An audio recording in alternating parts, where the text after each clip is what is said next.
नमस्कार, Jhabua travel news में आपका स्वागत है और मैं हूं अंजना आपके साथ। बढ़ते हैं खबर की ओर। नमस्कार मित्रों, झाबुआ ट्रैवल न्यूज में आप सभी का स्वागत है। मैं हूं खुशबू आपके साथ और बढ़ते हैं खबर की ओर।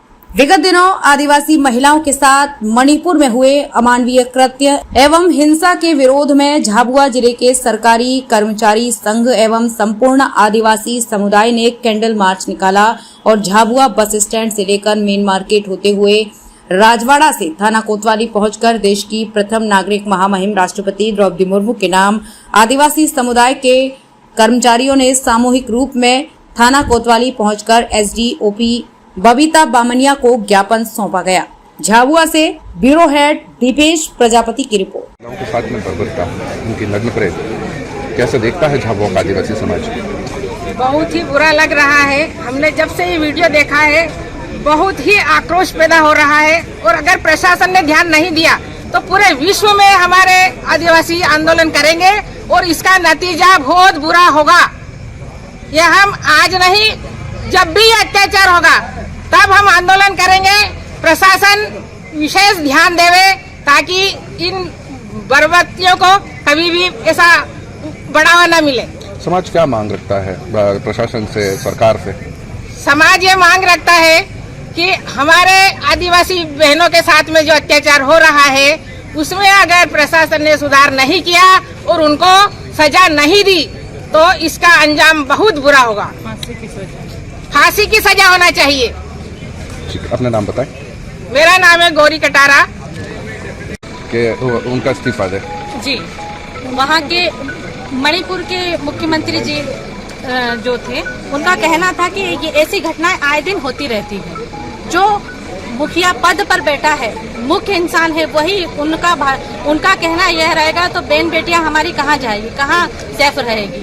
तो हम वहाँ की जनता और वहाँ के राजनेता और सभी राजनेता, आज झाबुआ के भी राजनेताओं से हम बोलना चाह रहे हैं कि हमारे समाज की बेटी के साथ में ऐसे दुर्व्यवहार हुआ है तो आज आप लोग मौन क्यों हैं? आप लोग बोल क्यों नहीं रहे हैं? आप लोगों को बोलना चाहिए। आज चंद महिलाएं हम मिलकर मौन धारण कर कर और उनके लिए लड़ाई लड़ रही है तो आप लोग घर में क्यों बैठे हैं? आप लोगों को भी बोलना चाहिए। प्रधानमंत्री का नारा है बेटी पढ़ाओ और बेटी बचाओ, क्या कितना सही साबित होता है इस घटना को लेकर? प्रधानमंत्री जी का जो नारा है बेटी पढ़ाओ बेटी बचाओ, बेटी बचेगी तो पढ़ेगी ना। आज ऐसे दुश्मन लोग बेटियों को नोच रहे हैं और आप कह रहे हैं बेटी पढ़ाओ और बेटी बचाओ। आने वाले समय में मुझे नहीं लगता कि बेटियां बचेगी।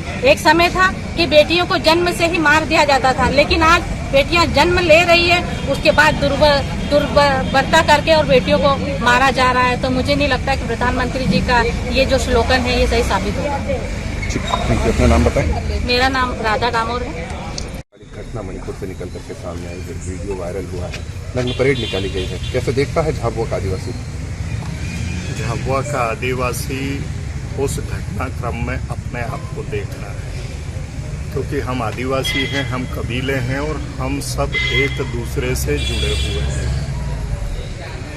मणिपुर की जो घटना है वो देश के प्रजातंत्र के मुंह पे एक करारा तमाचा है वर्ण व्यवस्था का। इस पूरे घटनाक्रम के जब हम बैकग्राउंड में जाते हैं, इसके धरातल पे जाते हैं तो कहीं ना कहीं हमें मनुवादी व्यवस्था या आरएसएस की विचारधारा दिखाई पड़ती है। मुझे ऐसा स्पष्ट तौर पर लग रहा है कि कहीं ना कहीं ये घटना राज्य की बीजेपी सरकार और पृष्ठभूमि में काम कर रही विचारधारा आरएसएस के द्वारा ही की गई है।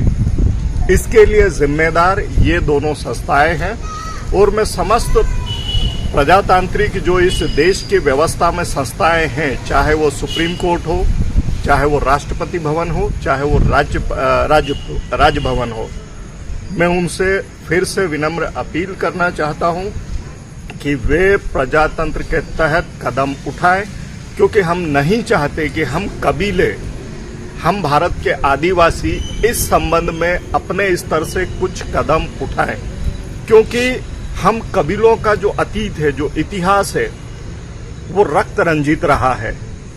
हम प्रजातंत्र का सम्मान करते हैं और पुनः अपील करते हैं कि हमने शस्त्र छोड़े हैं, त्यागे नहीं है। हम नहीं चाहते कि प्रजातंत्र में कुछ हमारी तरफ से ऐसे कदम उठे कि जो उचित न रहे राष्ट्र के भविष्य के लिए। इसलिए मैं पुनः अपील करता हूं कि सरकार, सत्ता और समस्त प्रजातांत्रिक जो संस्थाएं हैं वो अपनी जिम्मेदारी को समझे और शीघ्र अतिशीघ्र कदम उठाएं। मणिपुर के आदिवासियों को लेकर के आप क्या कहना चाहेंगे, क्योंकि जोश है, गुस्सा है। देखिए, मणिपुर के जो आदिवासी हैं या इस पूरे देश का जो आदिवासी है वो हमारा परिवार है, वो हमारे लोग हैं, वो हमारा समाज है।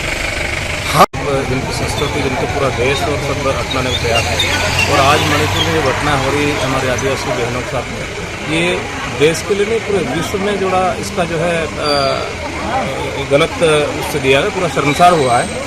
और हमारे अगर भारत देश की बात करते हैं तो भारत देश में कहाँ भी कानून व्यवस्था है, और मध्य प्रदेश में भी कई घटना हुई, यहाँ भी कई घटना होने के बाद भी आज पूरे देश में जो माहौल बना आदिवासियों के लिए, उससे बड़ा जन आक्रोश है। और ऐसी ही अगर हालत रहे देश में, राष्ट्रीय शासन लगाना चाहिए वहाँ पर मणिपुर में। और जो आदिवासियों के साथ जो घटना हुई है उनके परिवारजनों को उनके जो है उसको उचित मुआवजा दिया जाए और तत्काल उस पर कार्रवाई करते हुए उस पर वहाँ पर उनको जो सजा मौत दिया जाए। प्रधानमंत्री चुप और मणिपुर के मुख्यमंत्री गफलत में बयान देते नजर आ रहे हैं। क्या कुछ लगता है आपको कि इतना जल्द कार्रवाई होगी अब? देखिए, उसमें कानून व्यवस्था को हाथों में लेना चाहिए इनको, और जो अव्यवस्थाएं हो रही वहाँ पर हिंसक घटना हो रही उस पर तत्काल रोक लेनी चाहिए, ताकि हमारा जो समुदाय है, आदिवासी समुदाय है, वो वहाँ पर बच सके। और जो हमारे जो वहाँ वीडियो जितने वायरल हो रहे हैं उसमें ये देखा जा रहा है कि हमारी बच्चियाँ, छोटी छोटी बच्चियाँ, उनको गोली मार दी जा रही है। और ये उसमें देश में बड़ी स्थिति खराब हो गई। आज जो अगर ऐसा है तो इस पर तत्काल कार्रवाई होना चाहिए, और हमारे माननीय प्रधानमंत्री जी हो, वहाँ के राज्यपाल महोदय हो, यहाँ के अपने मुख्यमंत्री जी, उनको तत्काल कार्रवाई करना चाहिए। मुख्यमंत्री के जो है कि उनके इस्तीफे की मांग रखी है आप लोगों ने? आदिवासी समुदाय इस पे बिल्कुल, क्योंकि लगातार घटना के कारण जो आहत है, और अगर ऐसे ही आहत स्थिति में हमारे अगर समाज के इतना बड़ा नुकसान हो रहा है, निश्चित तौर पे नैतिकता के आधार पर उनको इस्तीफा फांसी की मांग करी है। कार्रवाई में अगर देरी होती है तो झाबुआ का आदिवासी किस तरीके से नजर आएगा? इसमें झाबुआ नहीं, पूरे प्रदेश भर में, पूरे देश भर में जन आंदोलन होंगे, और उसके लिए सरकार जिम्मेदार है। नाम बताएं। लक्ष्मण सिंह ढिंडोर, जय संरक्षक मध्य प्रदेश। खबरों में अब तक के लिए इतना ही, फिर मिलेंगे ऐसे ही एक खास खबर के साथ। तब तक के लिए नमस्कार और देखते रहिए झाबुआ ट्राइबल न्यूज।